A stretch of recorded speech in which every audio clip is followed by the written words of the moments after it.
further colloquy. Yes, Your Honor. The waiver is specific as to the counsel that our client received from Ms. Descalzo. Well, if you need to discuss with her what she's waiving, that's fine. I don't believe you can waive on her behalf.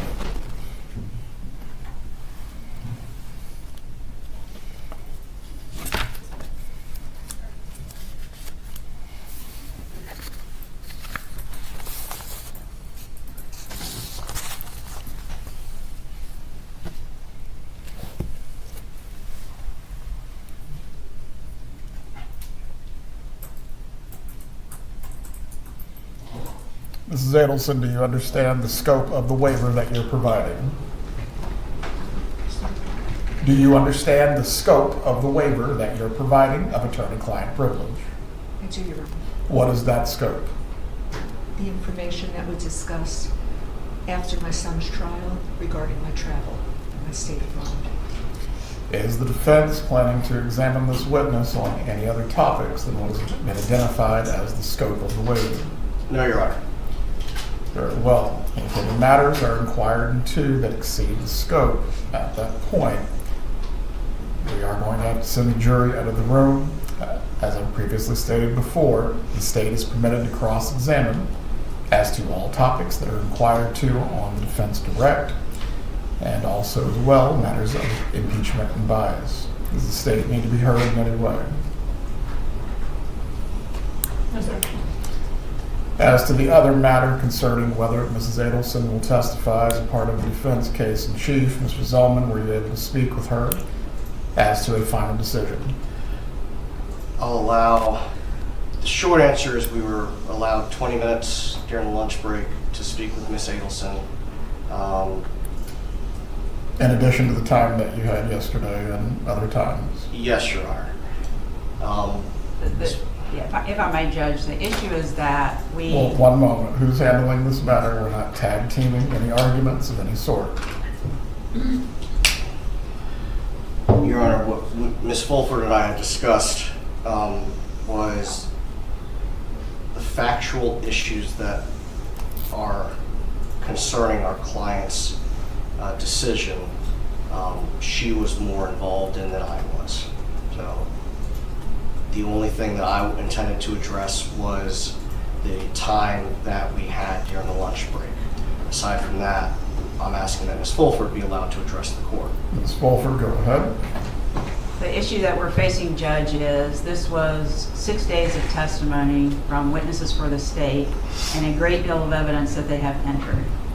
We have discussed with our client, of course, her right to remain silent or whether she wants to testify or not. We have not had an opportunity to go through all of the evidence that's been entered in this case and have a full and frank discussion with her about that evidence. If there are any issues that she thinks need to be addressed for her testimony, whether she thinks she needs to testify or not, and what her decision is on that. When we had the break yesterday at 2:45 in the afternoon, you did not speak with your client concerning whether she wished to testify or Absolutely. review the evidence? Yes, Judge, and that's what I said. We have discussed with her whether she wants to testify or not. The defendant in every single case, Ms. Fulford, is faced with this moment as the defense case in chief ends. What are you asking for? I'm asking for additional time to be able to go through all of the testimony and evidence with our client so that she can make a fully informed decision as to whether she wants to continue to remain silent or testify in this case. Ms. Fulford, concerning that has been provided by the court. If she wishes to testify, we do need to go through the colloquy. If she does not, it's a simple matter. But there has been time pre-trial to prepare for this moment. There's been time during trial, and specifically, we recessed court early for you to address any issues of witnesses or whether your client would testify. Yesterday, when you allowed us to recess early, Judge, Mr. Zellman and I spent time going through the evidence that was admitted, making sure that we understood everything that was there, because there was some confusion during the trial about things being added and things being removed, so we wanted to make sure we understood completely what there was there. We left here, went straight to the jail, and had the issue with the potential new witness and spoke with our client. But that's not an ample time to discuss with her what is actually coming in the state's case. Your client is in a no different position than any other defendant who has to decide whether they wish to testify or not. I will give you 5 additional minutes to discuss this matter. From there, the defendant is going to have to make a decision whether she is going to testify or exercise her right to remain silent. Please check with the jurors, let them know that we will get started momentarily. Okay.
Is the response from the audience concerning things that are said by the defense.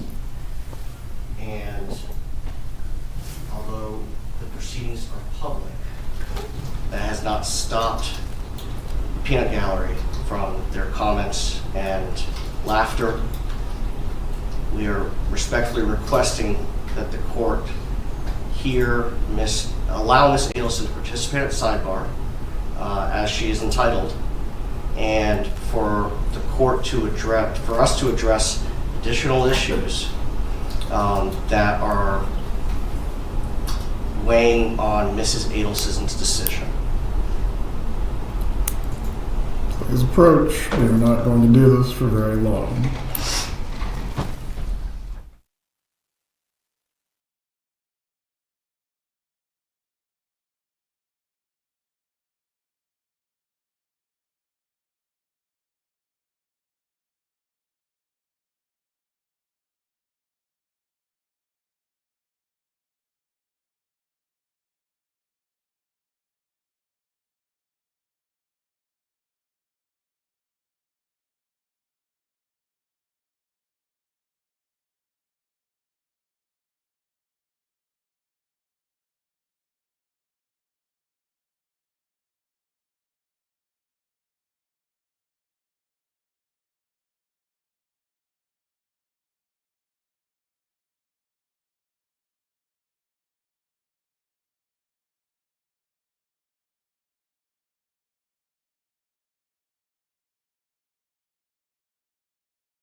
You can bring in the jury.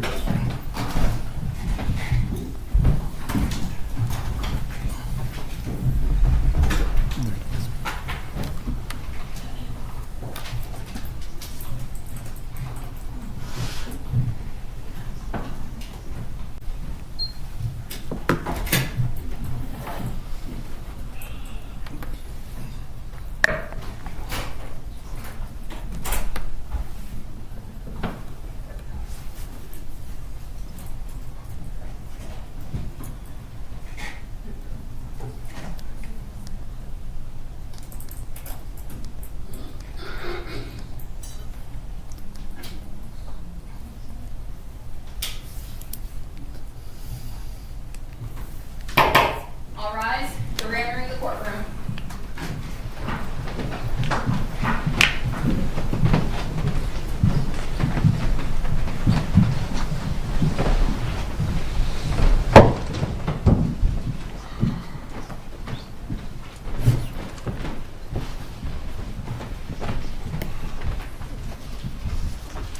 Everyone can be seated.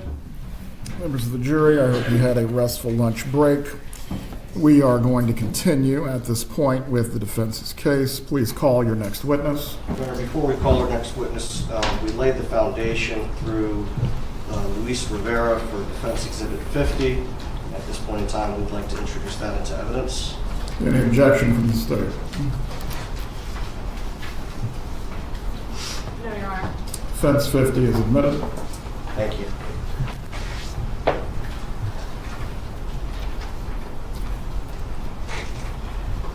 At this point in time, the defense would call Marisol Descalzo.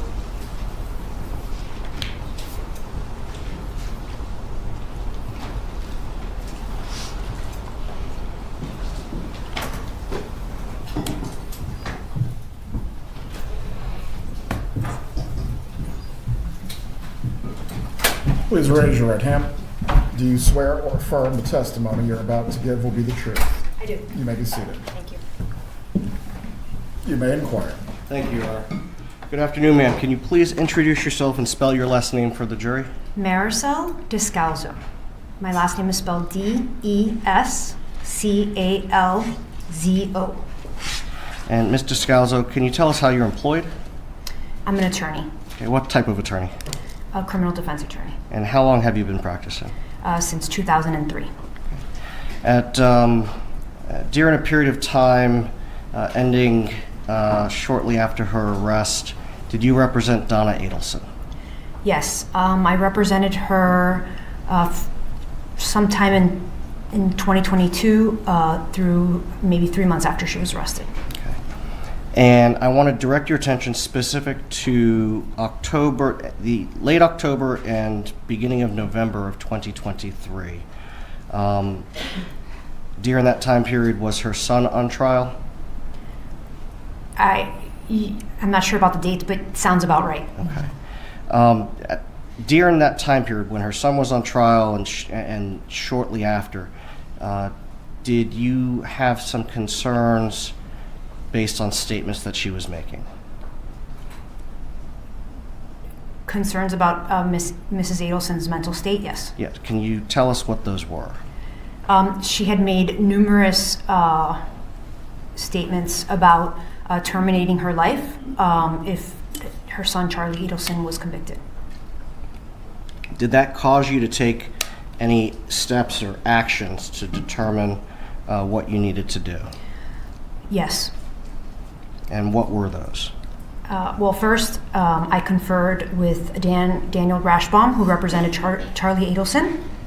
So we discussed it, and we decided that we needed to call Ethics Council and call the Florida Bar to determine if we needed to take any additional steps, such as Baker acting her, or Baker acting is putting her in a mental institution, or anything else. Okay. After doing that, did you have further discussions with Mrs. Adelson about her mental state and what she was going to do to try to clear things up? Mr. Rashbaum and I spoke to her further, and, you know, she told us that what she really wanted to do was she wanted, to to get away on a vacation with her husband. Her husband agreed that this would be good for her mental state, and so we discussed a potential vacation. Okay. At that point in time, was there anything preventing Mrs. Adelson from traveling? As far as Mr. Rashbaum and I knew, there was not. Okay. And specifically, there were no warrants for her arrest? My understanding from speaking to Mr. Rashbaum, that Mr. Rashbaum had communicated with law enforcement and that there was no outstanding warrant. I had been in touch with the prosecutor of this case, and I apologize because I only remember your first name, but with Georgia. And we had discussed previously, not around this time, we had previously discussed that I represented Mrs. Adelson, so I assumed that if anything would happen, that if there was a warrant or if Ms. Adelson was going to be arrested, that I would be contacted. Did you advise Mrs. Adelson that if a warrant was issued, that you would provide her with that information so that she could self-surrender? So the discussions I had with Mrs. Adelson weren't exactly like that. Mrs. Adelson discussed what would happen if there was an arrest warrant, and the potential things that might happen. The prosecutor had never guaranteed for me that Mrs. Adelson could self-surrender. Okay. Did you tell her did you tell Mrs. Adelson that self-surrender was something that could happen? Yes, I did. Okay. And on November 6th, her son was convicted. Did you speak with her after that, specific as to her ability to travel? I don't remember the dates, but there was discussions about her traveling after the conviction, because around that time was when she was making the serious threat, was when Mrs. Adelson was making these serious threats about her life.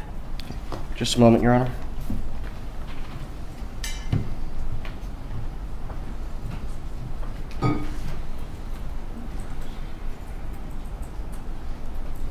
Nothing further, Your Honor? Cross-examination. Yes, sir. Good afternoon. Good afternoon. Now, if someone has a warrant, is it up to the defendant or the suspect, the person who has the warrant, to dictate their terms of surrender? I don't think so. It's up to the law enforcement. It's usually up to law enforcement to decide how or where to apprehend that person, right? Yes.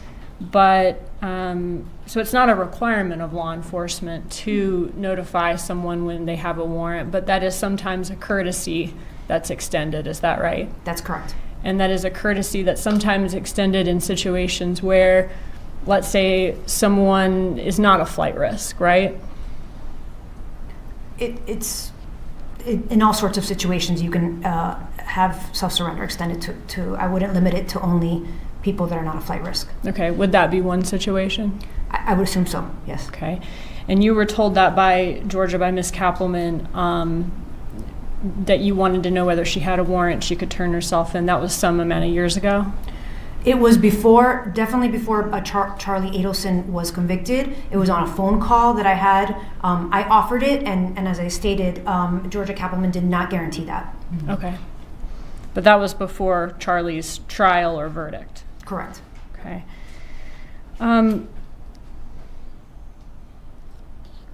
After the verdict, or I guess during the trial or after the verdict, did you disclose to anyone in the state attorney's office that Ms. Adelson was suicidal? Of course I didn't. Okay. No, I had an attorney-client privilege relationship with her, and I don't think that would have been appropriate. Sure. And why was she suicidal? Because her son had just been convicted, and she was worried he was going to spend the rest of his life in prison. Was she also worried about getting convicted herself? I don't believe that was even crossed her mind. She was only worried about her son. Okay. Are you aware of a text message where she said that she was afraid she was next, but don't worry, she would take care of that? I'm not. I'm sorry. Was that a text message to me, or? I don't believe so. Yeah, I don't have any knowledge of that. Okay.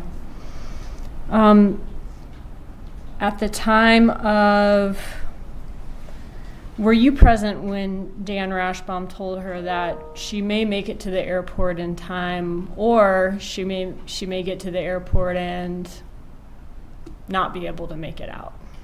Mr. Rashbaum and I don't believe that was a telephone call. I don't believe that was in person. And I was on a call, and I myself also told Mrs. Adelson that we did not know whether there was, that we understood there wasn't a warrant, but that didn't mean she couldn't get arrested at the airport.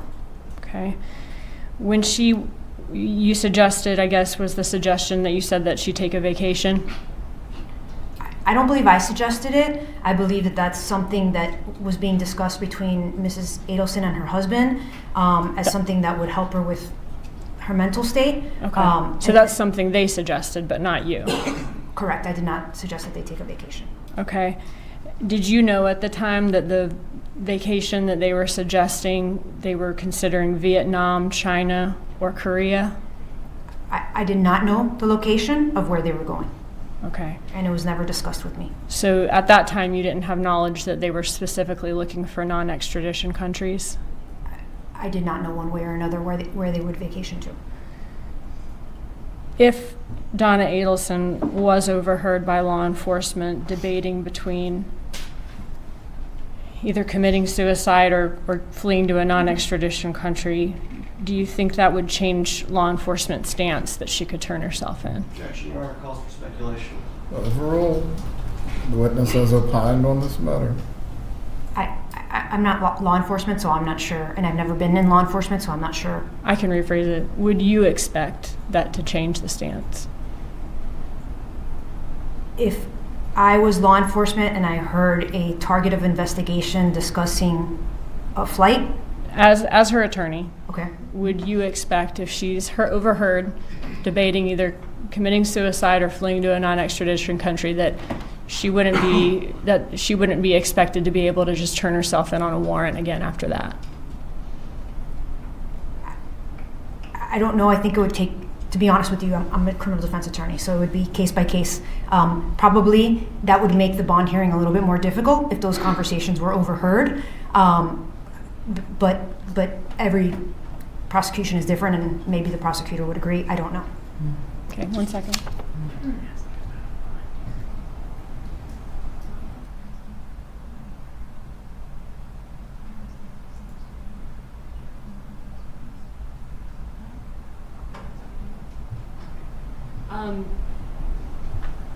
Specifically, though, about self-surrender, would you expect that to change law enforcement's stance as to self-surrender, not as to a bond?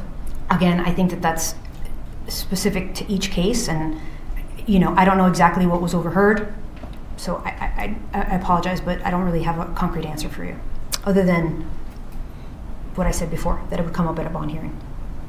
Thank you. Redirect examination. Thank you, Your Honor. Mr. Scalzo, the prosecutor asked you about fleeing the jurisdiction. My client talked to you about a vacation, correct? That is correct. It was not fleeing the jurisdiction.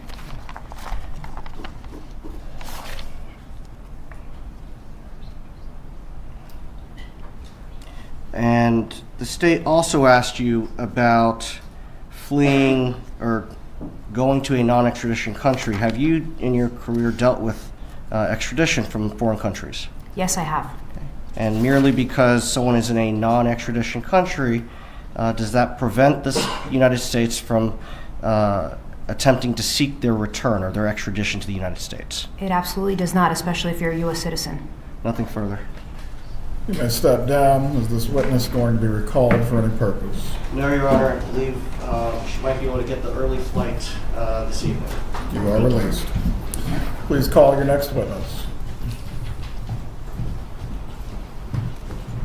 Just a moment, Your Honor. Defense would call Sarah Newhouse.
Please come up to the witness stand.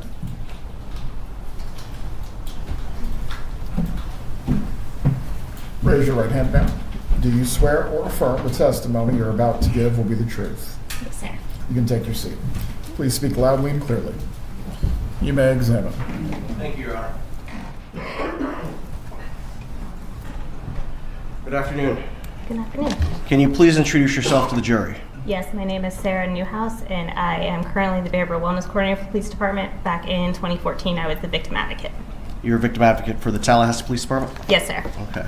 And in your role as a victim advocate, what does that entail when you work for the police department? Typically, it's following up with victims that are victims of crime, usually persons crimes, homicides, suicides, sexual batteries, domestic violence, things of that nature. And it's providing support, kind of being a middle person between them and the police investigation team. And in that role as a victim advocate, were you working on July 18th of 2014? Yes, I was. Okay. Did you have occasion to get assigned to be the victim advocate for Wendy Adelson? Yes, I did. And were you present for the vast majority of her interview with law enforcement? I was. Were you also present when Wendy Adelson called her mother, Donna Adelson, towards the end of that interview? I was. And did you have an opportunity to listen to the portion of the interview where Wendy Adelson called her mother? I did. And I'm going to show you what is marked for identification purposes as Defense 71. Did you have an opportunity to listen to this exhibit? I did. Okay, and is the portion of the recording true and accurate reflection of what you remember from July 18th of 2014 when Wendy Adelson called her mother? It is. Okay. When Wendy Adelson called her mother, do you recall Donna Adelson's reaction to being told that Dan Markell had been shot? Yes. Okay. Did this upset her? She sounded shocked, I guess would be the word that you'd say. And it appeared that this was the first time she was hearing about it? Yes. And did she make any statements that you could hear from where you were sitting? I don't recall if I could hear other than reviewing the video, but it sounded like a normal amount of upset given a crisis situation. Your Honor, at this point in time, I move into evidence Defense 71. Any objection? Judge, I haven't reviewed this exact item, but based on what the defense has represented to me is on there, I don't have an objection. I do want to review it on the break and reserve the right to object. So subject to that, no objection. A lot of qualifications. Well, there's just, Members of the jury, we're going to take a brief break. The bailiff will take it to the jury room.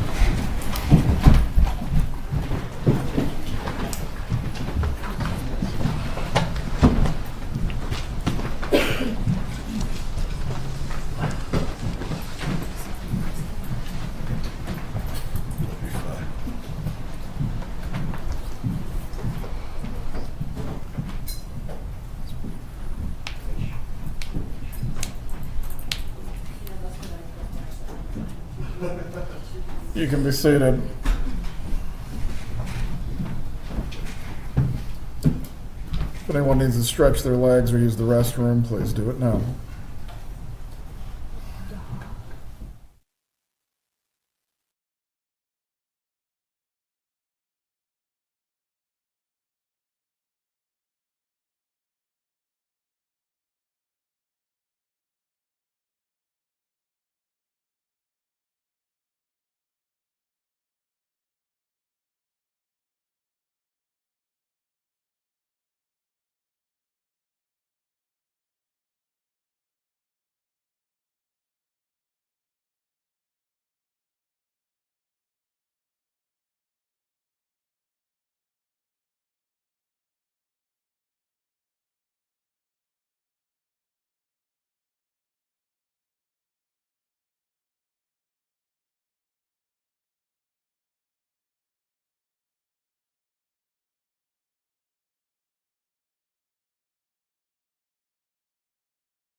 includes Wendy Adelson saying this is the worst day of my life before the call connects, and then it includes the witness telling Ms. Adelson she did an awesome job on the call after the call disconnects. So I would object to those two comments. I'm fine. I understand they don't intend to publish it right now, so subject to those objections, no objection to the exhibit once those things are removed. Mr. And- Zellman? As I indicated to Ms. Dugan when Ms. Kaplan was watching it, I got to remember how I snipped it, but I don't have a problem removing the comment before and the comment after before it's published for the jury. That defense 71 will be admitted. The proper redactions will need to be made. You can bring back in the jurors.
All rise, you're entering the courtroom.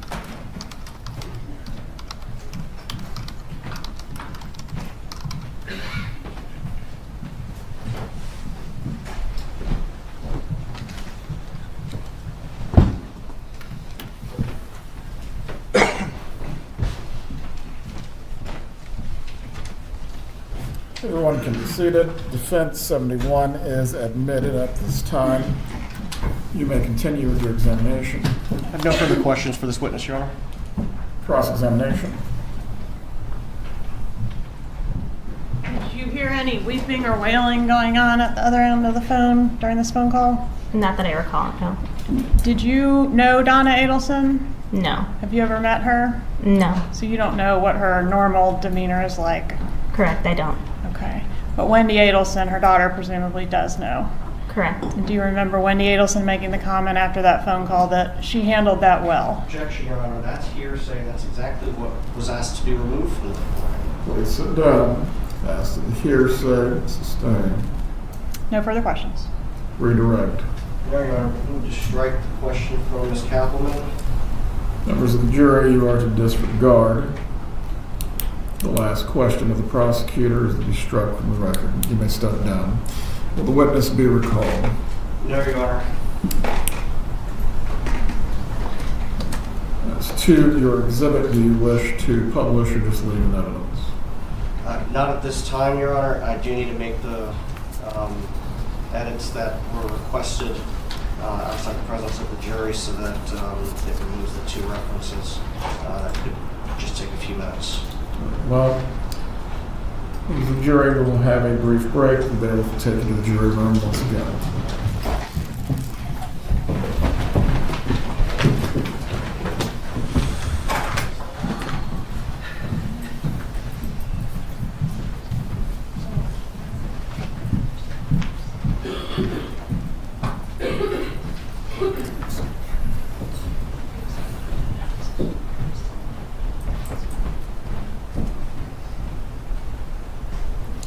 Everyone can be seated.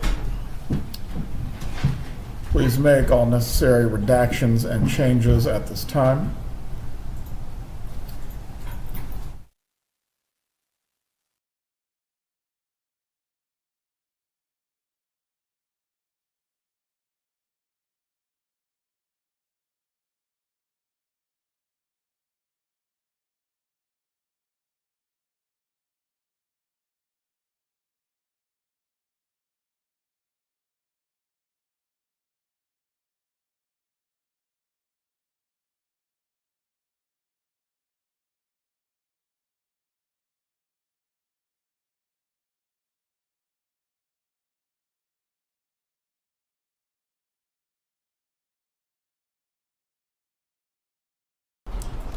If there are no other witnesses for the defense, it is time for the decision to be made.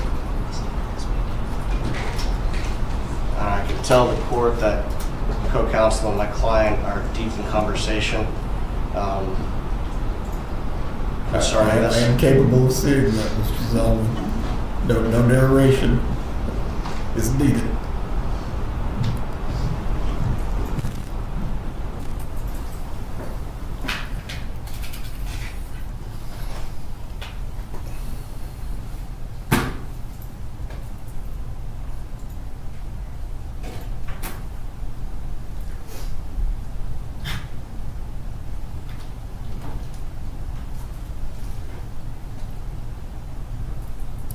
Mrs. Kappelman wants the defense rest. Is the state intending to place or put on any rebuttal case?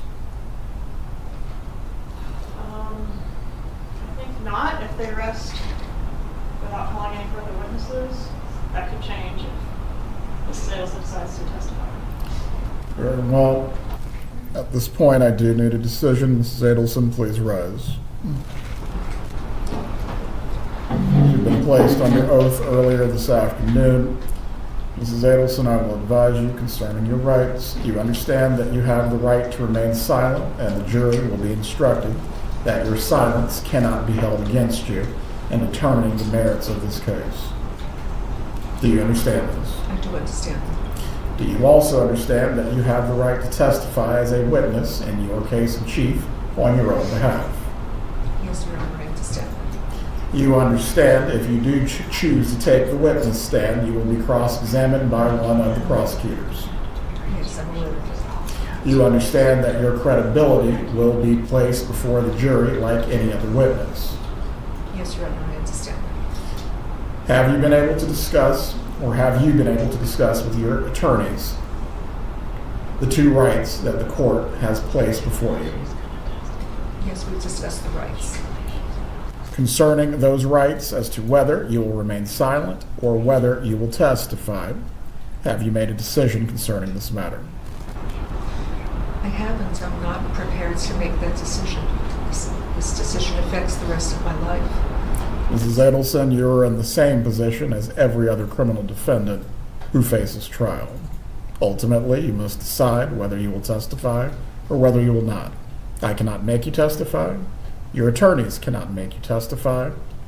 But ultimately, you must choose whether you will testify or not. I don't have to choose. I was hoping I would have some time to speak to my attorneys. This has already been discussed, ma'am. What is your choice?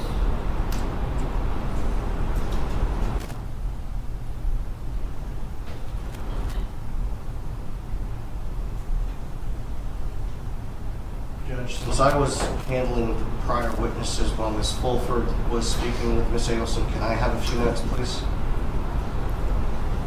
What exactly are we going to accomplish that we have not been able to since the trial started, pre-trial, the long recess yesterday, or even the lunch break today? That's what I'm trying to determine, Your Honor. I will give you exactly 5 additional minutes. From there, Mrs. Adelson has to make a decision whether she will testify or whether she will not. Thank you, Your Honor. If anyone in the gallery needs to use the restroom or stretch your legs, this is your opportunity at this point.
Can be seated. Mrs. Elman, Ms. Fulford, Mrs. Adelson, the extra time that you have been provided, that has come to a conclusion.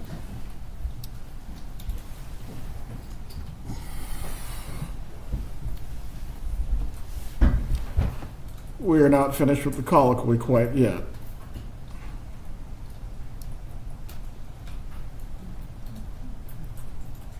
I am not talking for the sake of talking. Before we have to move into any contempt, we do need to move on.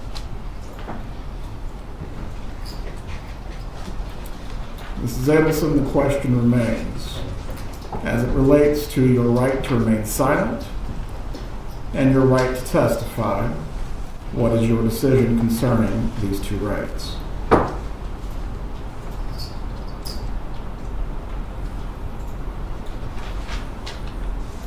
This time, I don't want to testify. Very well. As I've previously stated, the jurors will be instructed that your silence cannot be held against you in any way. We will bring the jurors back out. The defense will rest its case on the record. Ms. Kappelman, you indicated the state will not have rebuttal. Did say that, Judge. May I have a moment to confer with co-counsel? Go ahead.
There is one matter, Judge, that I thought we might be able to reach an agreement on, and we have. I will need to prepare a written stipulation for Your Honor to read to the jurors.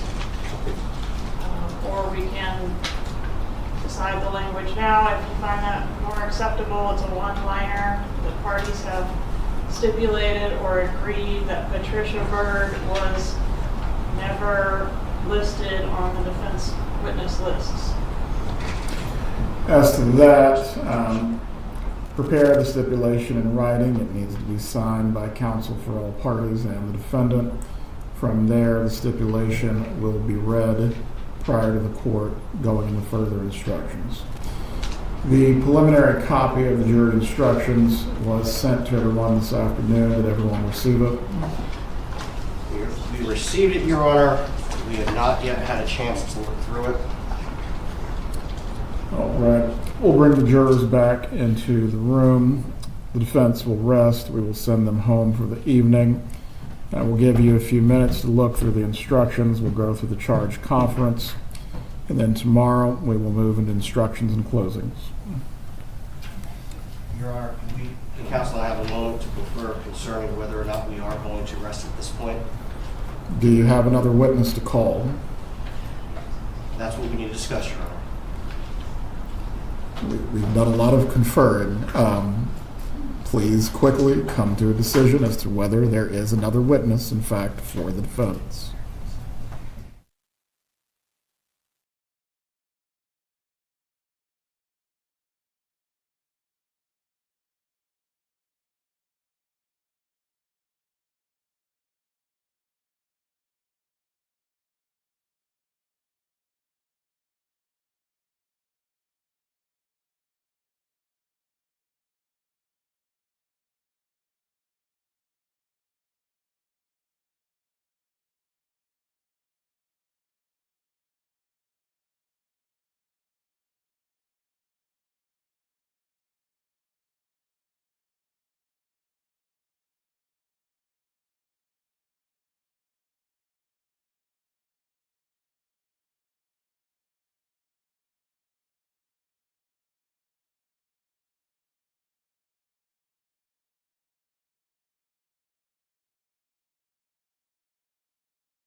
Another witness to be called.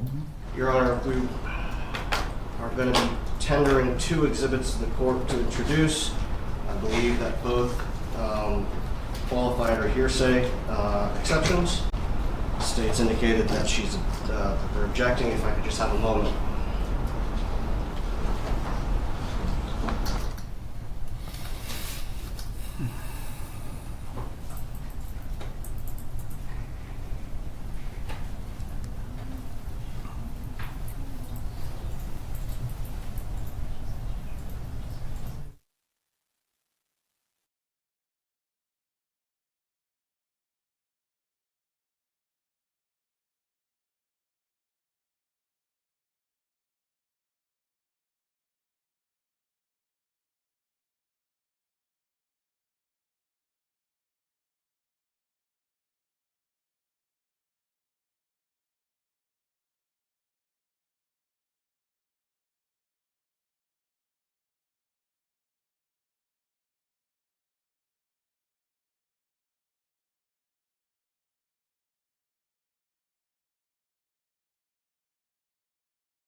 Mr. Zellman, concerning the items, we do need to move on so a ruling can be made.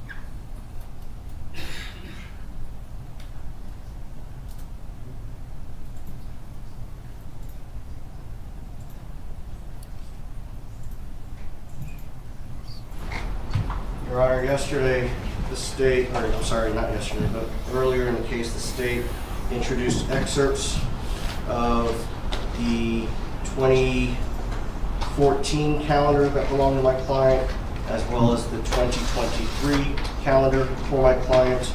Under the rule of completeness, we are asking that the court admit the complete 2014 calendar, as well as the 2023 calendar. That is, I believe it's states 51. No.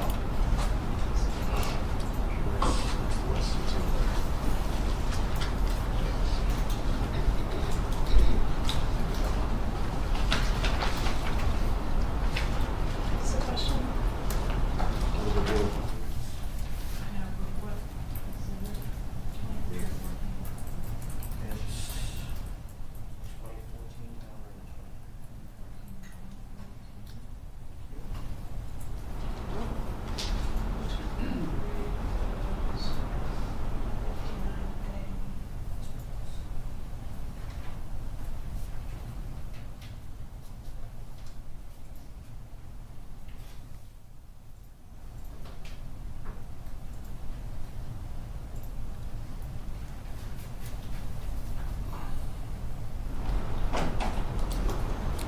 Cattleman, concerning these items, what is the state's argument? State's objection is hearsay, Your Honor. The portions that were admitted by the state were for very specific purposes. The rest of this item is not needed to add context to those individual entries. It's a day calendar, it's not a narrative. I don't think there's any argument for completeness. There's tons of self-serving hearsay in those documents, and the state objects. Your Honor, with respect to the 2023 calendar, the state introduced a few pages that listed my client identifying items that she was going to sell. Based on the questions that were asked, the implication from that is that my client was selling these in anticipation of fleeing the country.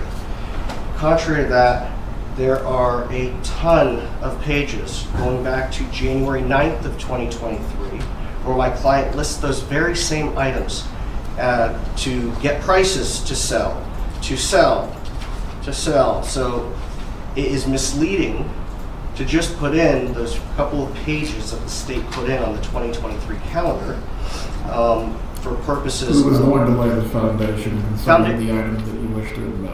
Foundation's already been laid by the state, Your Honor.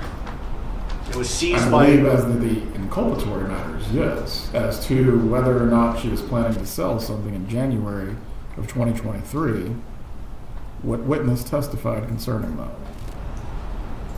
Judge, the implication from the state's admitting those pages is that my client was selling these in anticipation of fleeing. Under the rule of completeness, we should be entitled to introduce the additional entries from the calendar showing that it didn't just start around the time that she decided to travel to Vietnam, but it happened previously.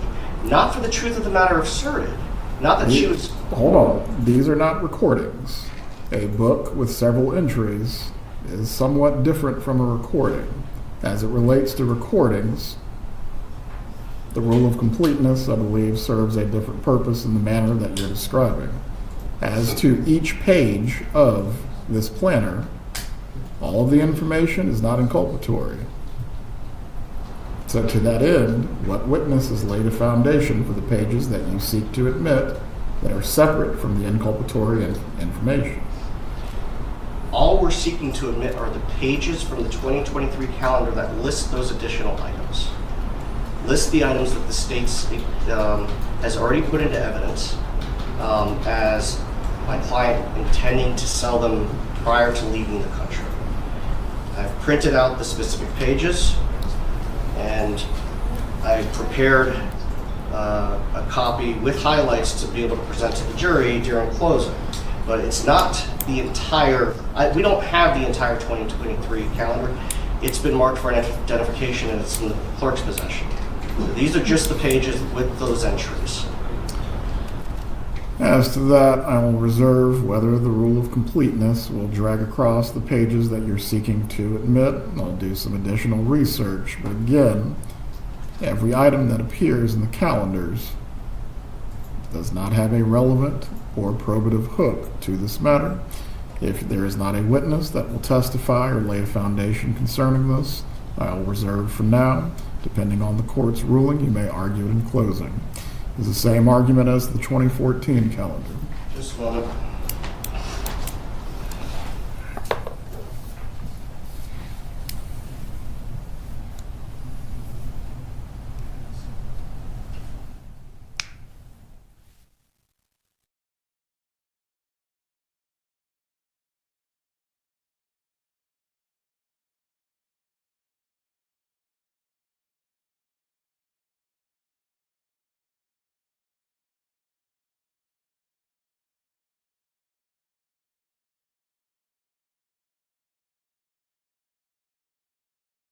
Excuse me, Your Honor. The argument for the 2014 calendar would be the same under the rule of completeness. Obviously, there are things in here, and I said this to Ms. Kaplan earlier, that include personal information that would have to be redacted. Prior counsel provided a scanned copy of this to the state. If they could send that to me, I could identify the items that I think should be redacted. The specific purpose of offering the 2014 materials has to do with planning the 70th birthday party of our client's husband and the specific entries that she made identifying the tasks that she was going to carry out for that. Again, is there any witness who will testify to these matters, or you're just offering them as rule of completeness? Rule of completeness, Your Honor. Ms. Kappelman, any additional argument that you might already made? The only entry from the 14 planner that was admitted, has been admitted so far in this trial, is the page that shows The license plate the number. license plate number, sir. And so I don't see how birthday party planning adds to the completeness of possessing the license plate numbers. I would object. In addition, I think this exhibit is in a little bit different posture because the 2014 planner in its entirety has not been identified at all. Only that page was identified. The 23 planner was identified as by a witness as being seized from the residence. I'll reserve ruling as the 2014 planner as well. Beyond that, if the court does permit these items to be admitted, the defense will be able to admit them prior to any instructions and closings, and you'll be able to argue them if they are admitted. Yes, Your Honor. And for record, what I've done is I've marked the 2013 excerpts as defense, the 2023, sorry, as defense 51, and the 2014 as 76. Please leave them with the clerk. Judge, if Your Honor does rule that those items are admissible, the state would request complete redactions of all the items that are not related to the specific purposes the defense articulated. Certainly no objection to that, Your Honor. Please bring in the jurors. And Judge, the state has made I want to check the redactions on this video.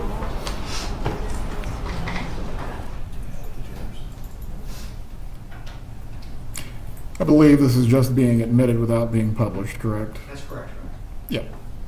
Your Honor. Jurors are fine to come in.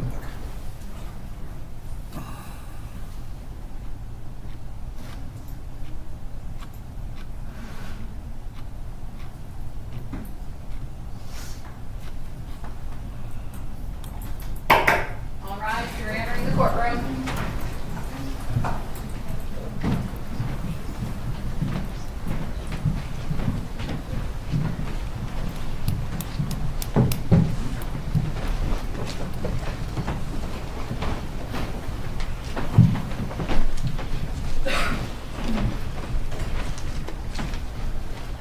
Everyone can be seated.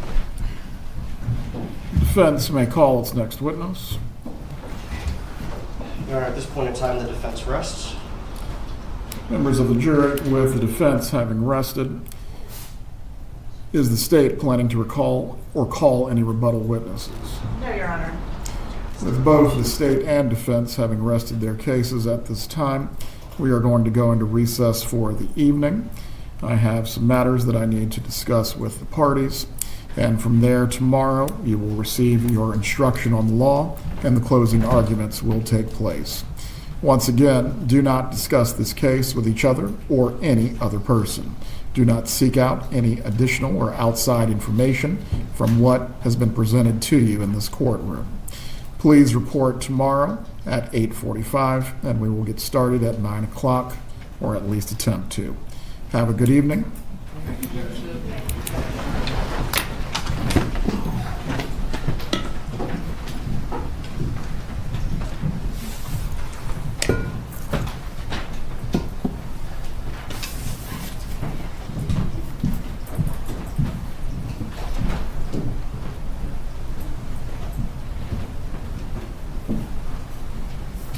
Everyone can be seated. Please open your copies of the jury instructions. My custom in going through the jury instructions is to go through each one. Any requests or changes that are being asked for by either party, we will address as we go through each instruction. Let's start with 3.1, Introduction to Final Instructions. Are there any requests or changes being sought?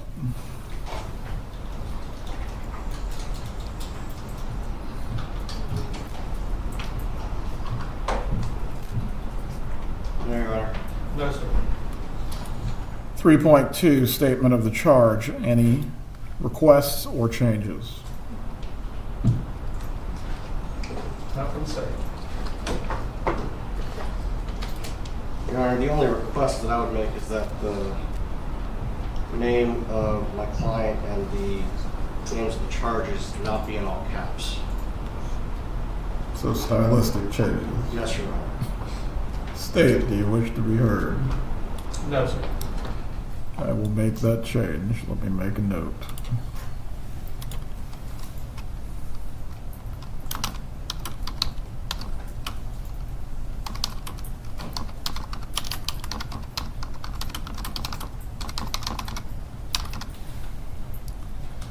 Moving on to 7.1, Introduction to Homicide. This is a mandatory instruction in all murder cases. As to the first paragraph, Donna Adelson is accused of first-degree murder in count 1 of the indictment. Is there any request or change? No, sir.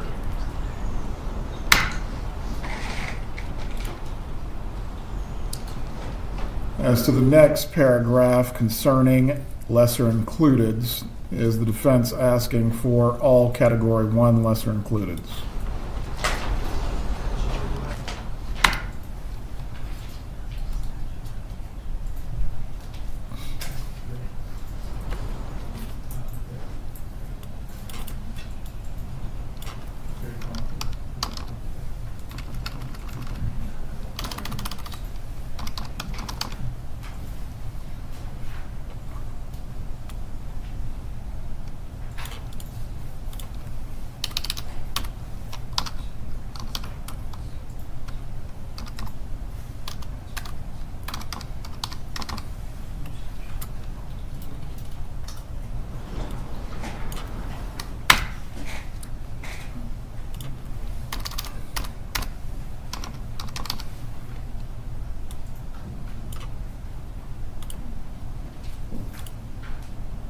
Just confirming my recommendation being approved by our client, Your Honor.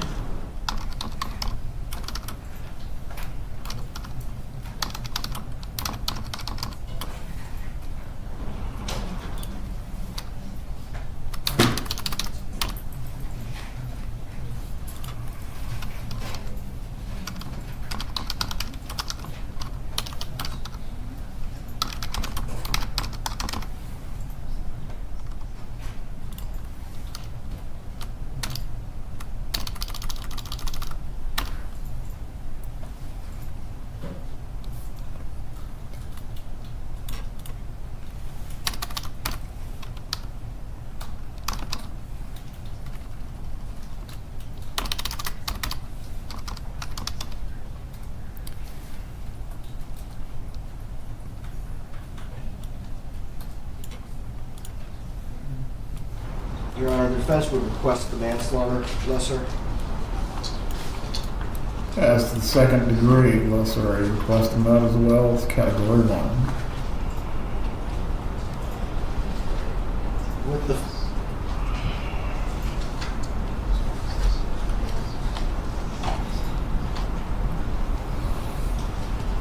although it's a Category 1, the lesser still carries the same penalty, so we are not requesting second degree.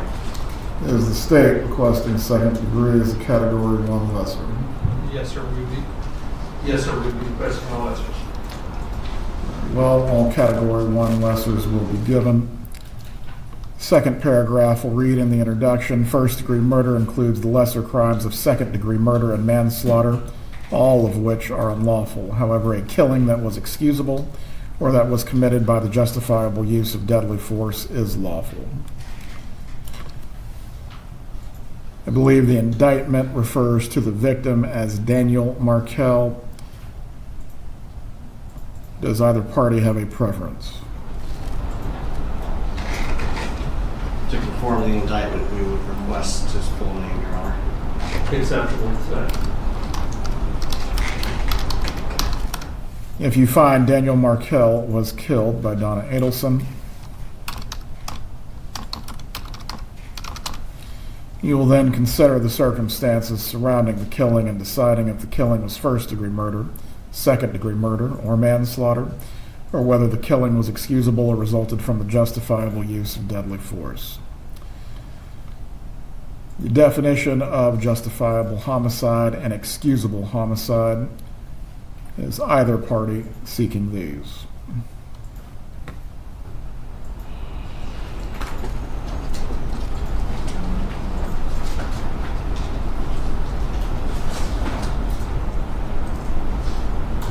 Not entirely certain we have any evidence in the record that would support giving them, but as either party requested. Just a moment, Your Honor.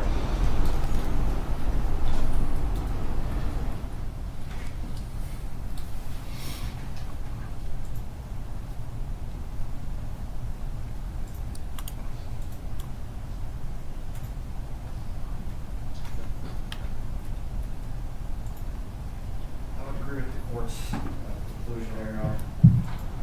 Mr. Evans, Ms. Koppelman, No objection removed. the definitions of justifiable and excusable homicide will be removed. As to any other degrees, I believe the evidence remains the evidence. I do not find where there is a basis to give either set of instructions as to the lessers. Final paragraph of the introduction will read, I now instruct you on the circumstances that must be proved before Donna Adelson may be found guilty of first-degree murder or any lesser included crime.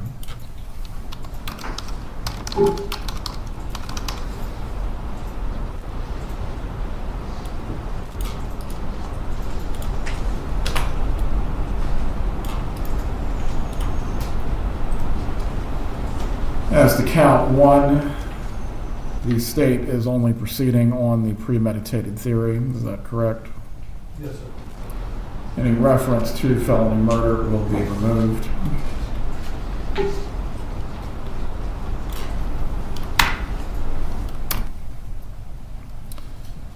The elements of first-degree premeditated murder. Element 1, Daniel Markell is dead.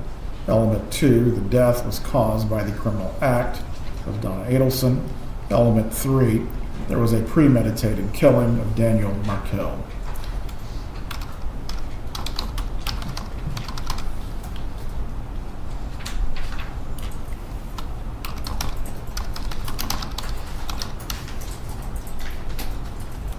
Just the stylistic issues that we raised previously. Very well. Instead of caps, they will be in upper lowercase. Moving on to the definitions. The definition of an act will be given. Killing with premeditation, that will be given. The question of premeditation, that will be given.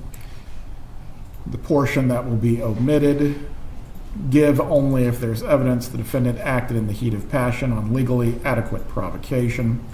That will be removed.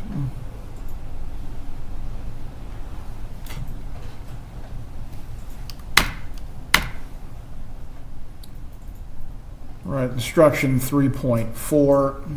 This deals with the lessers. Is there any objection or request other than the stylistic issue previously raised? No, sir. No, Your Honor.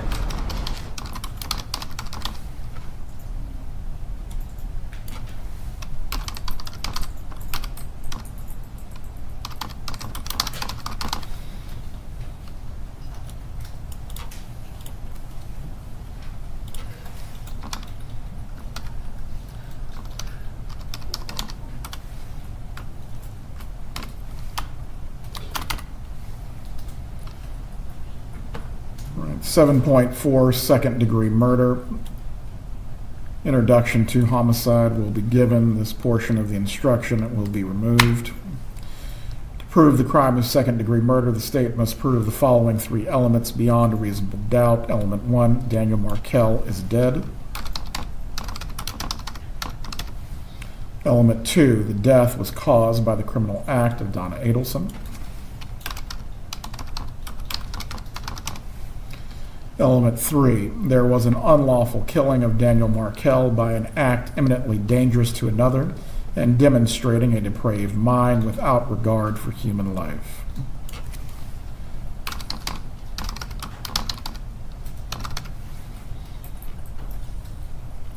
As to the definitions, I believe act is repeated. Is there any objection to this stating an act has been previously defined above?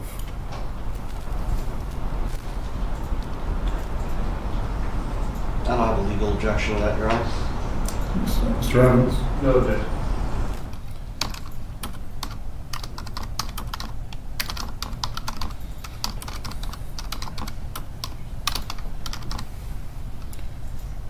The second definition, an act is imminently dangerous to another and demonstrating a depraved mind. That must be given.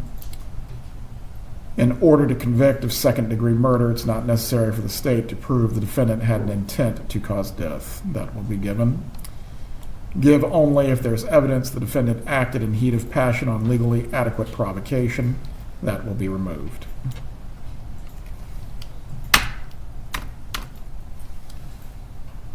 The next lesser, 7.7 manslaughter. To prove the crime of manslaughter, the state must prove the following two elements beyond a reasonable doubt. Element 1, Daniel Markell is dead.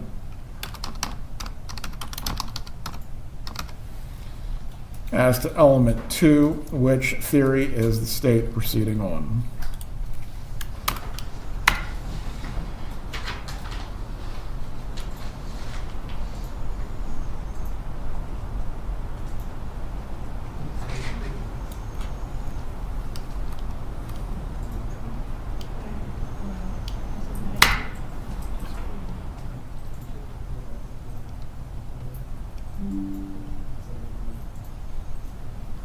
A and D, Your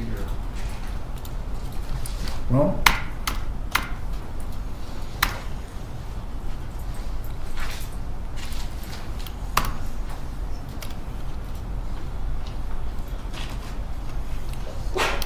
A and B will be split by and for.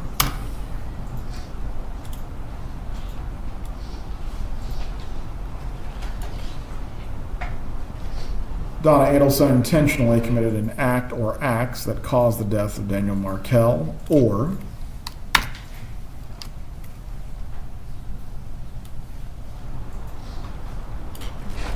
Donna Adelson intentionally procured an act that caused the death of Daniel Markell.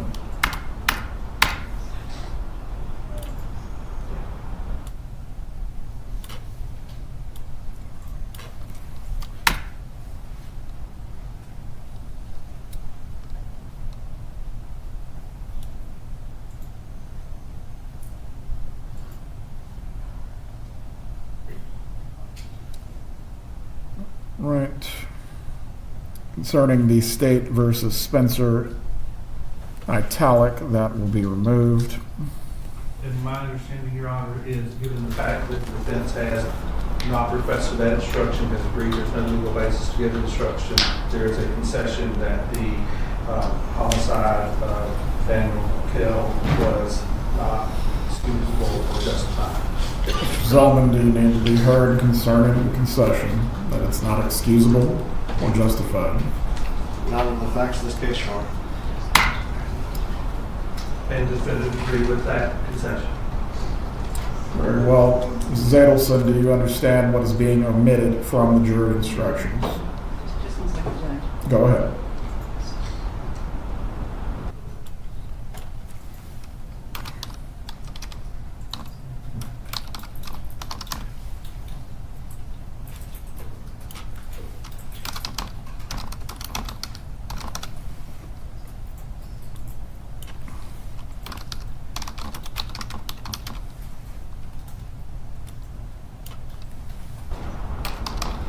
Okay, Judge. Mrs. Adelson, do you understand what is being omitted concerning whether this homicide was justifiable or excusable? I do. As to that concession, do you need anything else that you need to discuss with your attorneys? Yes. She said yes. Please discuss it with them now. Thank you.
Adelson, you understand the concession that is being made as to justifiable and excusable homicide. I understand that, Judge. You are giving your consent to this. I am. Let's move on at this point. The paragraph that states every person has a duty to act reasonably toward others if there is a violation of that duty without any conscious intention to harm, that violation is negligence. The defendant cannot be guilty of manslaughter by committing a merely negligent act. I believe the period needs to go there because there will not be any discussion of justifiable or excusable homicide. Does either party wish to be heard? We concur, Your Honor.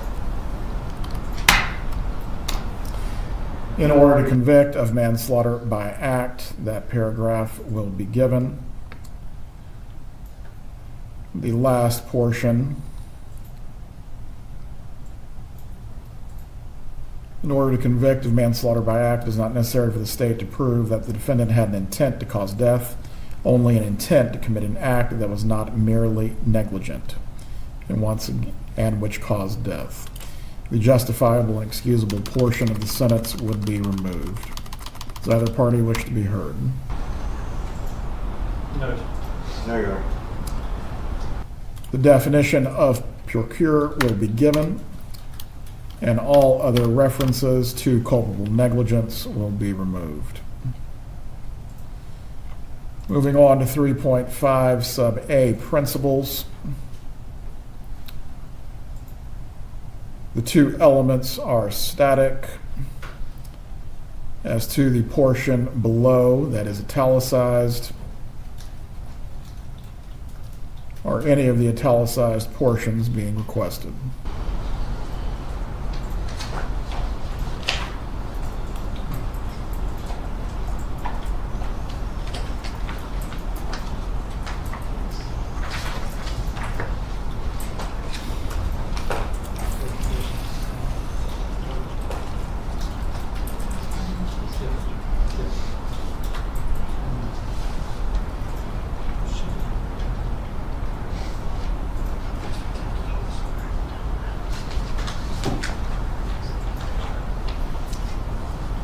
I believe as to the first paragraph where it says attempted homicide cases, We're not, no, Your Honor. This is for the completed offense. say that one more time, Mr. Evans. We're not asking for the attempt, we're just asking for the Correct. completed offenses. I believe that instruction must be given for first-degree premeditated murder, and all references to attempts of any other sort will be removed. The state must prove the defendant intended that the killing of Daniel Markell occur.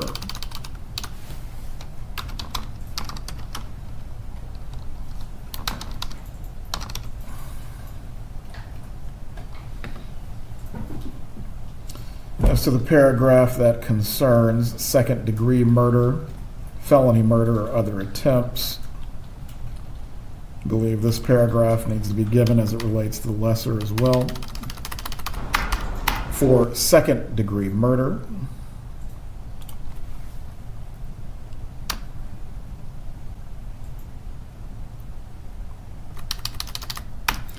it is not necessary for the state to prove the defendant intended the death of Daniel Markell. Your Honor, I think under that, the manslaughter instruction, or manslaughter needs to be included.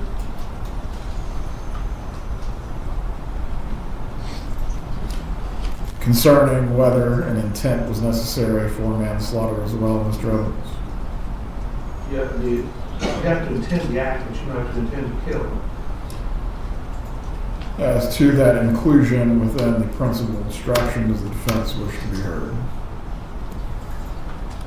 Just a moment, Your Honor.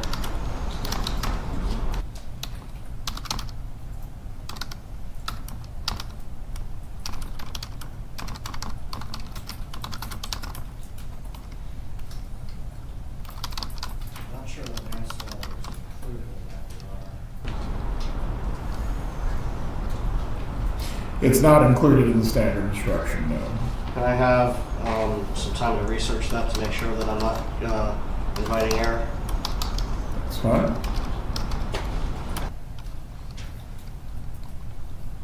And Mrs. Dillon, if you could contact me on that, Judge, and I'll let you know what the matter is seating.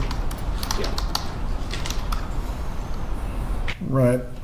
If given to the jury as requested by the state, it would essentially mirror what it states as the second-degree murder. For manslaughter, it is not necessary for the state to prove the defendant intended the death of Daniel Markell. All right. No weapon enhancement is being sought by the state. I believe that paragraph needs to be removed entirely. Does either party wish to be heard concerning those?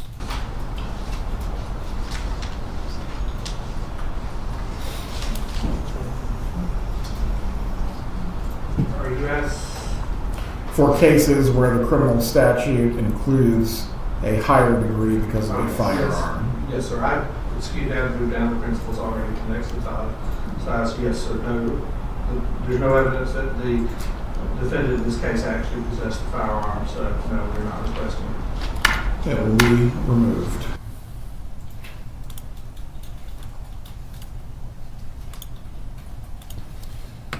.5 sub B, principles when active participant hired by defendant. If the defendant paid or promised to pay another person or persons to commit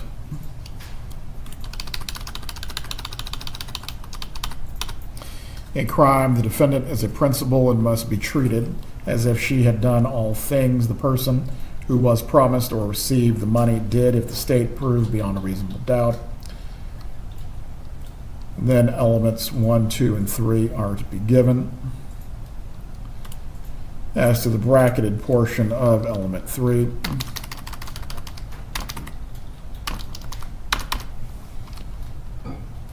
the offense that the state is asking for to read in element 3, would this be first-degree murder? I'm sorry, Your Honor, can you say it again? Element 3, the bracketed portion, it says crime or attempt. The crime that the state is requesting, is that first-degree murder? Yes, sir, but I don't believe that, I don't think you insert crime. I think you just leave the crime was committed by another person. So not a specific crime, just crime. Yes, and I think that's why they have attempt. Unless you want the offense to be named, I will leave it at crime. I don't believe, I'm gonna look at this this. crime is the appropriate one given the standard instruction. I'm gonna look at the standard briefly, Your Honor. The other person that is referred to in the bracketed portion, or any specific names being sought, or just the other person? Just the other person, Your Honor. I would ask that the individuals, Secretary Garcia and Luis Rivera be named. I believe within the indictment, the named co-conspirators are Charles Adelson, Catherine McManawa, and or other persons.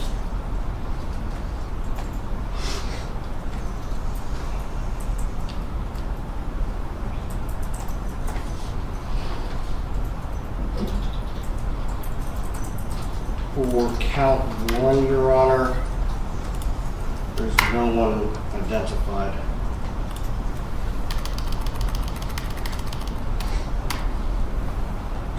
Mr. Evans.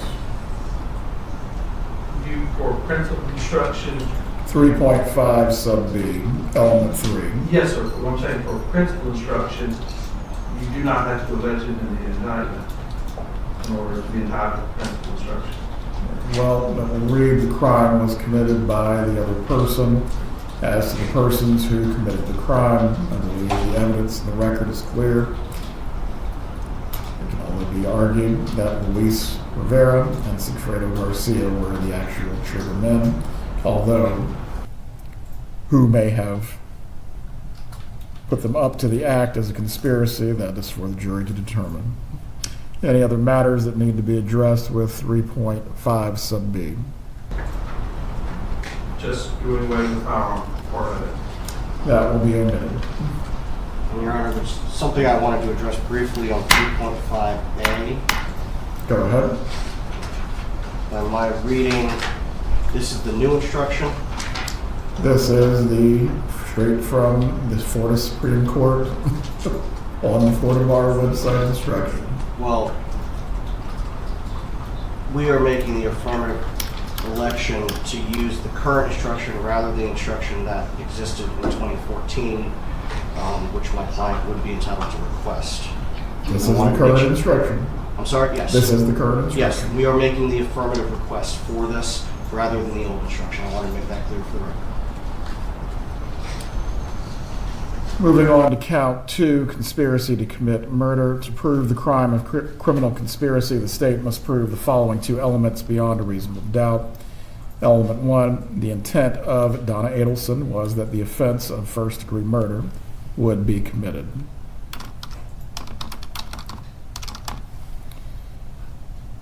Element 2, as to agreed, conspired, combined, or confederated, which are being requested by the state. All four.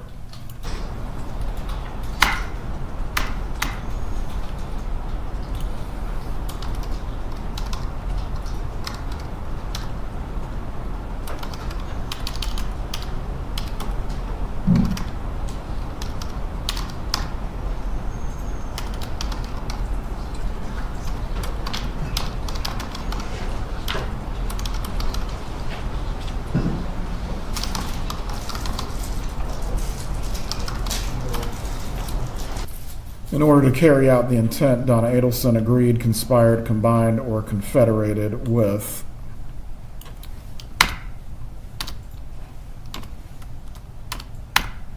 Charles Adelson, Catherine McBanawa, and or other persons to cause the first-degree murder to be committed, either by them or one of them, or by some other person.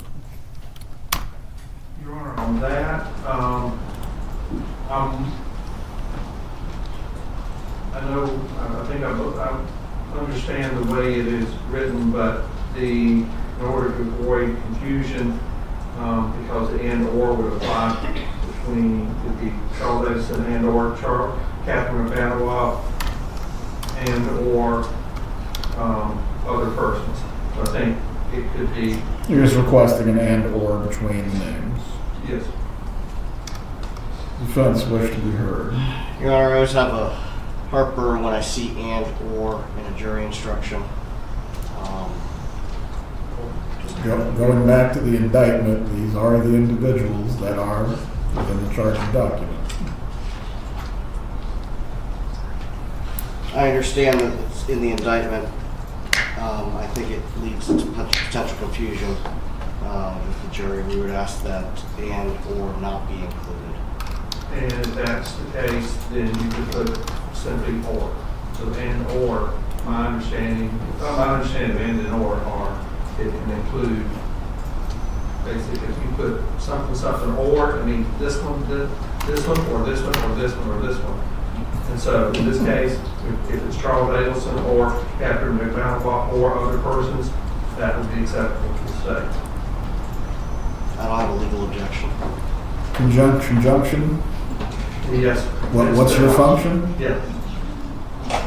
Very well, Charles Adelson or Catherine McBanawa or other persons.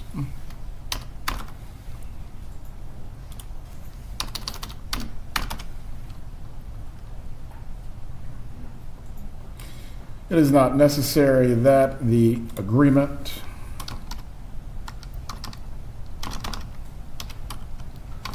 conspiracy,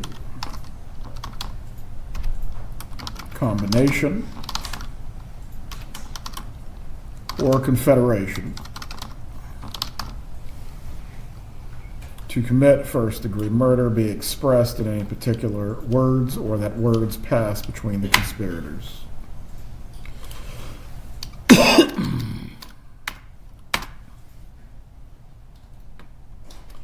And lastly, it is not necessary that the defendant do any act in furtherance of the offense conspired. As to the affirmative defense,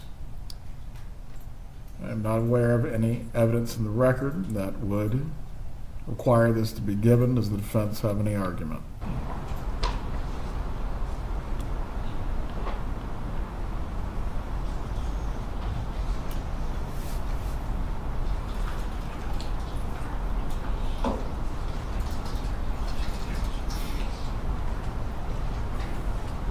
Legally, Your Honor, there's no evidence of it. It will be omitted. Count 3, solicitation to commit murder. To prove the crime of criminal solicitation, the state must prove the following 2 elements beyond a reasonable doubt. Element 1, Donna Adelson solicited Charles Adelson, Catherine McBanois, and or other persons to commit first-degree murder. As to this, are the parties asking this to read with the same or that it does for conspiracy to commit? Yes, sir. Yes, Your Honor.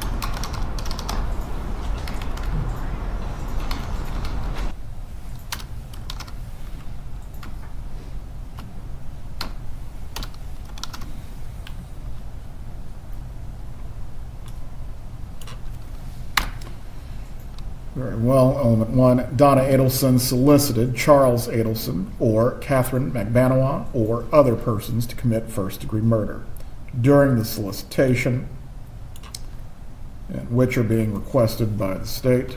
All 4, Your Honor.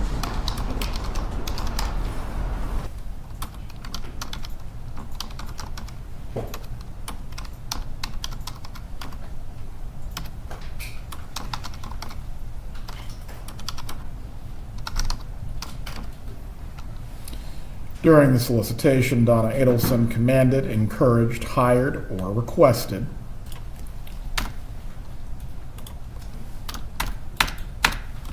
Charles Adelson or Catherine McBanois or other persons to engage in specific conduct which would constitute the commission of first-degree murder. It is not necessary that the defendant do any act in furtherance of the offense solicited.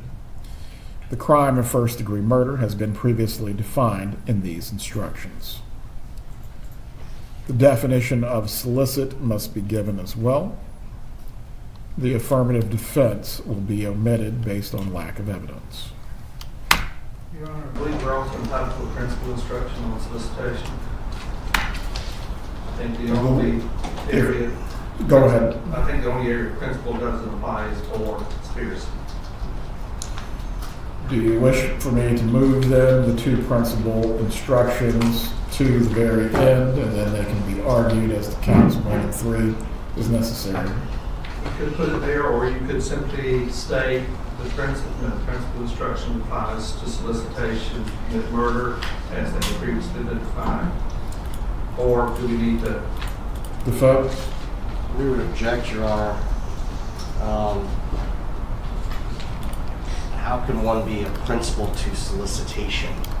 I'm not sure that that's correct. And as with the previous issue, I want an opportunity to look at that. That's not been requested in previous co-defendants trials, or at least it hasn't been given. I think the easiest way to settle this would be to move the 2 instructions to the end of the counts, and then that way they can be argued as necessary for which counts they apply to. The concern that the defense has, Your Honor, is whether or not it's legally appropriate. That's what I'd like the opportunity to address. As far as that, you can research the matter whether it can be argued that someone is a principal and solicitor. Thank you. For now, I will just move the 2 instructions to the end of the counts. In the counts, it just needs to be clearly stated that conspiracy, it does not apply to the conspiracy count. That I think we're all in agreement on.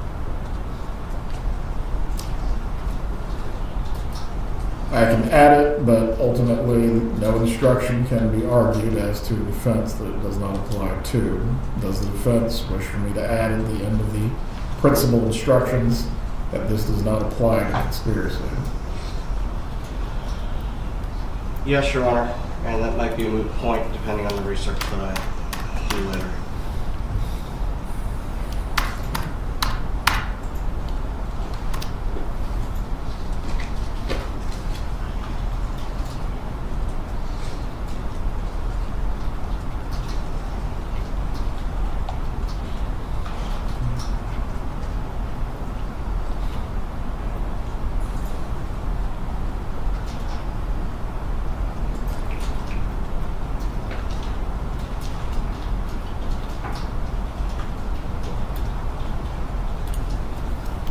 And I will just add at the bottom the principal theory.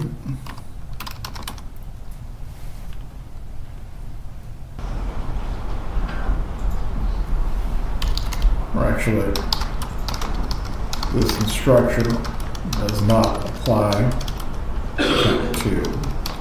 And I will do that for both principal instructions.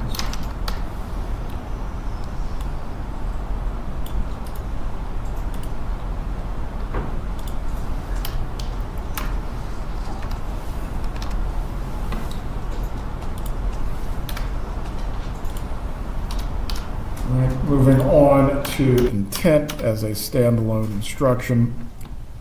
This is not a standard instruction, but comes from standard jury instruction 13.1 burglary, which gives a definition of intent. This was given in the prior trial for Charles Adelson, and I have given it previously in murder cases. Is either party requesting it, or do you wish for it to be removed? We're requesting it, Your Honor.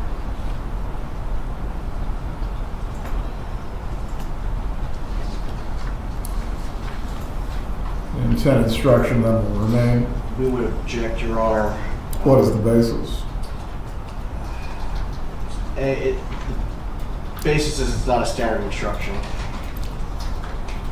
100% speaks to the facts and evidence in this case as to how the jury must determine whether your client had intent.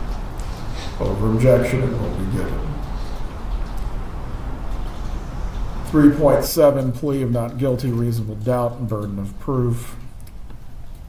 All standard language from the current instruction. Does either party wish to be heard? No, sir. No, Your Honor. 3.9, weighing the evidence. The opening paragraph will be given. As to the witness testimony, 1 through 5 will be given. As to the give as applicables, which are being requested.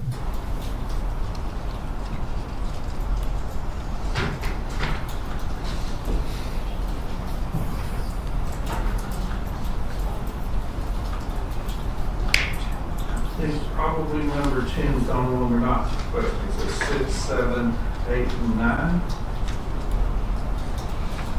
Does the defense have any argument for the giving of number 10? No, Your Honor, we agree. Number 6, has the witness been offered or received any money, preferential treatment, or other benefit in order to get the witness to testify? Number 7, had any pressure or threat been used against the witness that affected the truth of the witness's testimony? Number 8, did the witness at some other time give a statement that is inconsistent with the testimony he or she gave in court? Number 9, has the witness been convicted of a felony?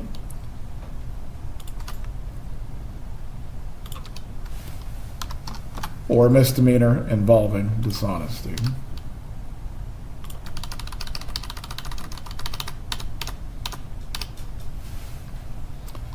Whether the state has met its burden of proof, that will remain. To the next set of give as applicables, law enforcement witness, is this requested? Yes, Your Honor. No objection. The fact that a witness is employed in law enforcement does not mean that his or her testimony deserves more or less consideration. Expert witnesses. Experts are like other witnesses with one exception. The law permits an expert witness to give his or her opinion.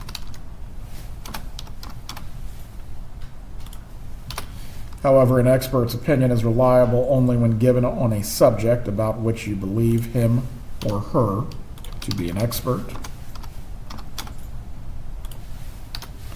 Like other witnesses, you may believe or disbelieve all or any part of an expert's testimony. As to the issue that came up earlier with the testimony of Linda Bailey, is the state requesting any instruction to be given to the jury concerning that testimony?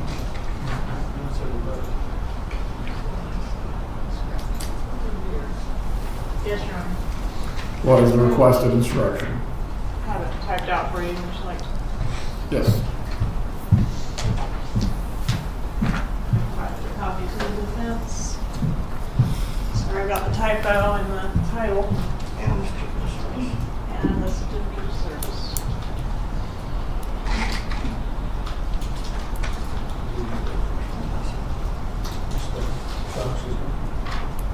It's all on Mr. Evans. Right, as to the requested instruction, was the witness present in the courtroom during the testimony of another witness or other witnesses? Did the witness violate the court's order not to be present in the courtroom during the testimony of another witness or witnesses? What is the defense's position? Just a moment.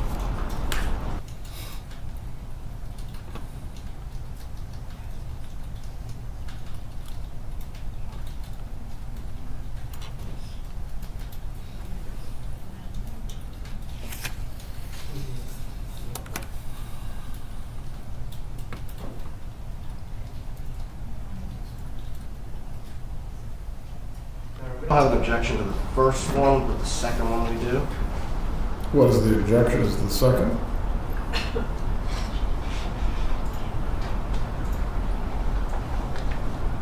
Your Honor, it's based, the witness's presence in the courtroom was based on our apparent misunderstanding of the discussion that we had at sidebar last week.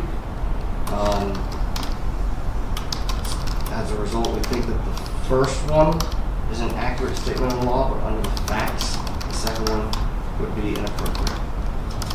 Mr. Kappelman, what is your argument for the giving of the second?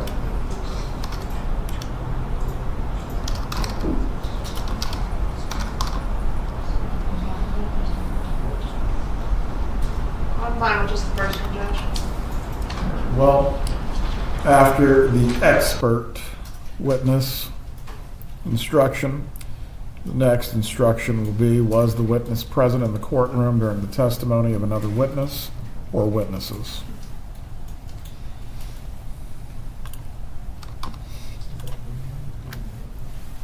Accomplices and informants. You must consider the testimony of some witnesses with more caution than others. For example, a witness who claims to have helped the defendant commit a crime, has been promised immunity from prosecution, hopes to gain more favorable treatment in his or her own case. I believe we have number 3 of the bracketed portions. Are any others being sought? Your Honor, it has just dawned on me where you're sticking the previous requested instruction about the witness was present in the courtroom during the testimony of another. Yes. That's probably better under weighing the evidence as opposed to, because You're asking for this then to be inserted into the 10, or what would be the 9 questions and make it 10? yes, because I don't know how much sense it would make if we read, like other witnesses, you may believe, disbelieve all or any expert testimony, and then was the witness present in the courtroom during the testimony of another witness or witnesses. False. Sort of leaves it hanging out there as to what does that mean? I understand what you're getting at. Does the defense wish to be heard as to the position? We don't have a legal objection, Your Honor. Then it will be question 10. Let me move that now.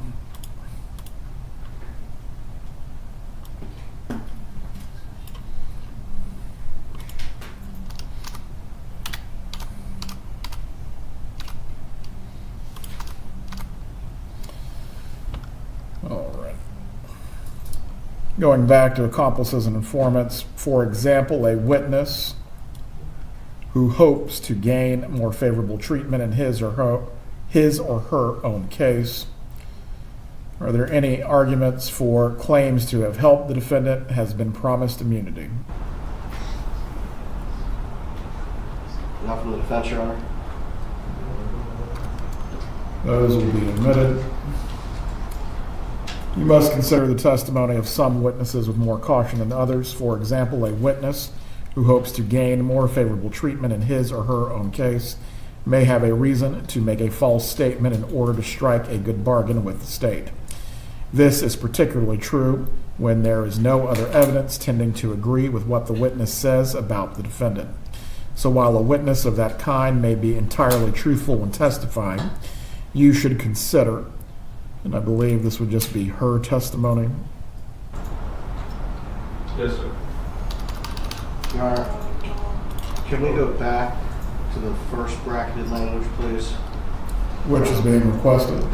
Claims to have helped the defendant commit a crime. I think that would apply to Ms. McManila and to Mr. Rivera. State. Second. It's time here. So we're, for the record, as I understand it, the bracketed languages under accomplices and informants, Who claims to have helped the defendant commit a crime or hopes to gain more favorable treatment. all right, yes, sir.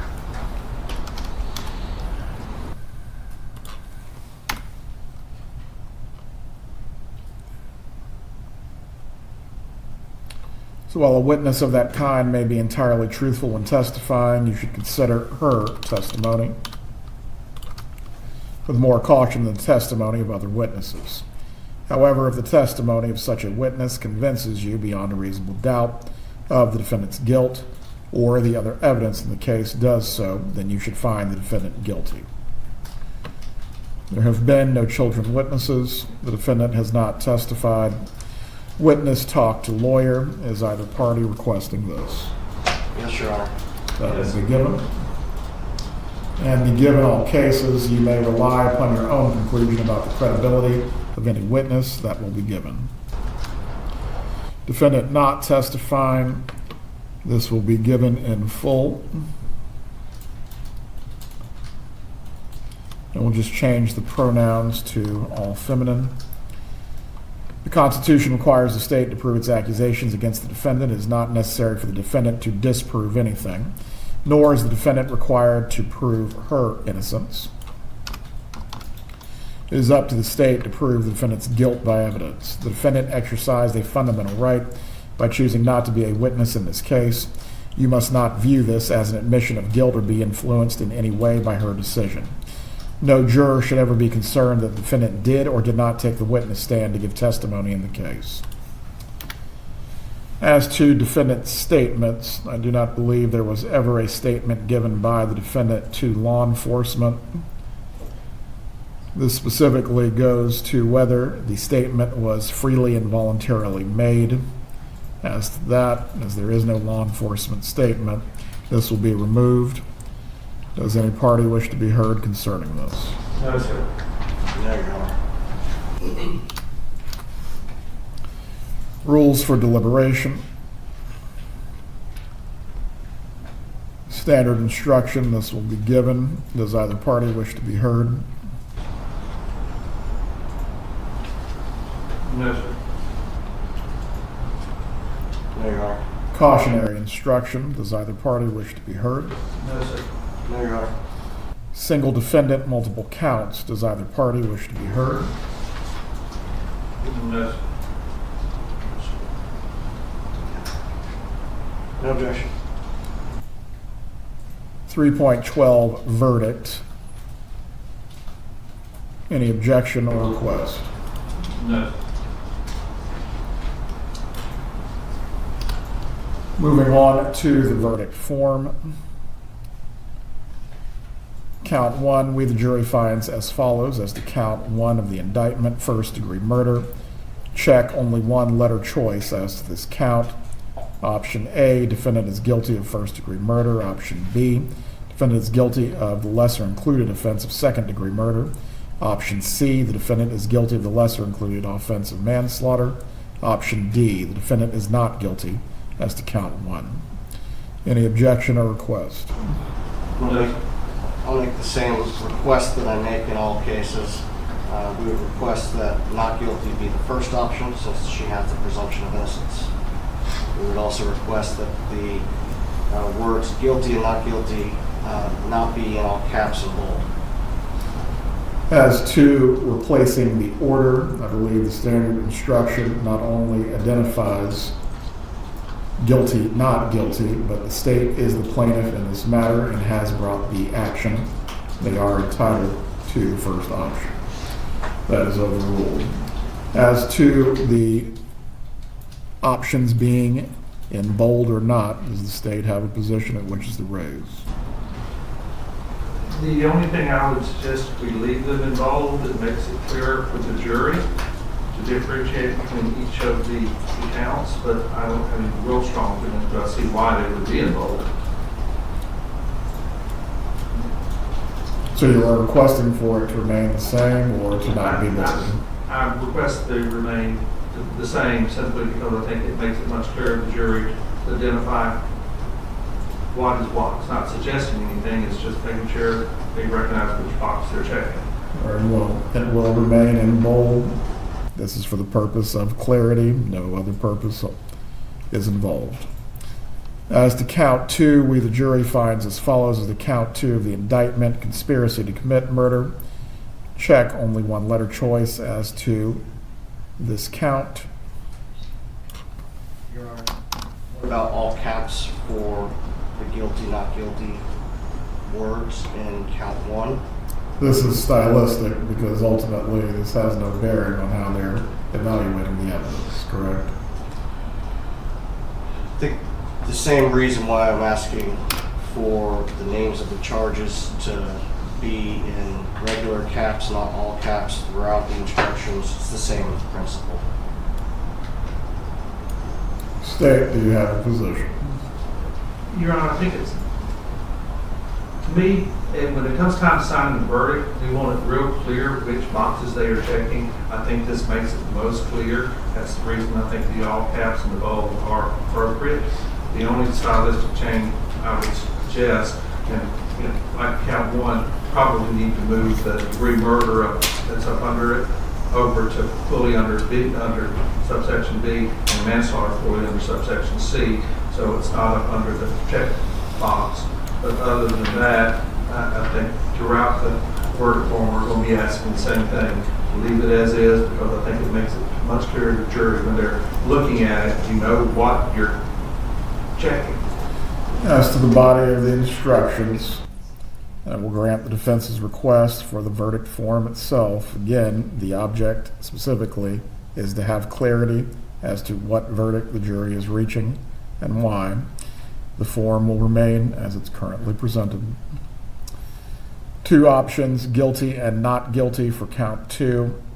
Same 2 options for count 3, guilty and not guilty. Would suggest, Your Honor, for count 3 that you move it off page 16 to the top of page 17. I've been making several edits, so my pages aren't the same, but it will flow to where it's not being broken up between pages. Thank you, sir. All right, closing argument 2.7. Any objection or request? No, sir. No, Your Honor. How much time is each party anticipating for their closing argument? 2 hours, Your Honor. We would say the same, Your Honor. Very well. Both parties will have 2 hours to present their arguments. Ms. Kappelman, yours will be broken up based on what the law permits between your initial closing and any rebuttal that you wish to give to the defense. You'll need to be mindful of the time. I will help you in that regard as well.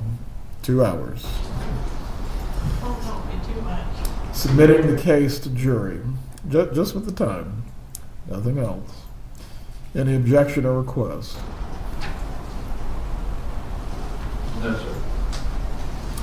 The items that are going to be sent into the jury room, I believe we have photos, discs, jump drives, written reports.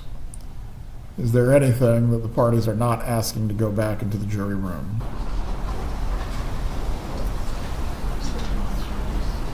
Just the demonstratives, Judge, on the exhibits, I think. A demonstrative is not admitted, so yes, I would agree. It is not to go back into the jury room. Ms. Dugan and I spoke earlier during the trial about going through especially 73 and 73 and make sure it complies with the court's ruling, so we'll do that before they're sent back. All right, and I will just leave it then. Photographic discs, jump drives,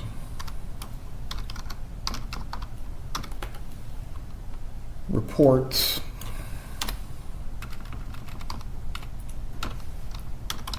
and document exhibits will be sent to the jury room with you when you begin to deliberate. If you wish to see any other exhibits, please request that in writing.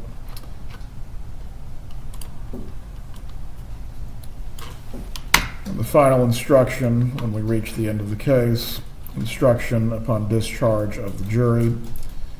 Standard language once again. Any objection or request? No, sir.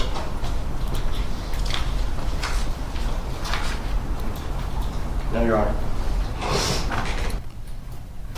I believe the remaining edits that I need to make within the body of the instructions concern the capitalization and the names. I believe the state has requested within 3.5A for manslaughter, it is not necessary for the state to prove the defendant intended the death of Daniel Markell. I believe the defense is reserving any objection as to that instruction. That will remain for now. Also added to both principles, this instruction does not apply to count 2. The defense was asking for time to review that as well. Or was it specifically as to count 3? It's specific, principle applies to count 1. There's not disputing that in any way, shape, or form. I wanted the opportunity to look at it as to count 3. As to the language, this instruction does not apply to count 2 appearing in both principal instructions. Does the defense wish to be heard? No, Your Honor. All right, once I've made my edits, I will send through my assistant an updated copy of the instructions. I will also rule on the items that were submitted by the defense prior to the end of its case. And then from there, we will roll into the instructions and the closings tomorrow morning. Please report by 8:30. We will await the jurors. Any issues that can be resolved concerning the exhibits, certainly confer and advise tomorrow. We're in recess.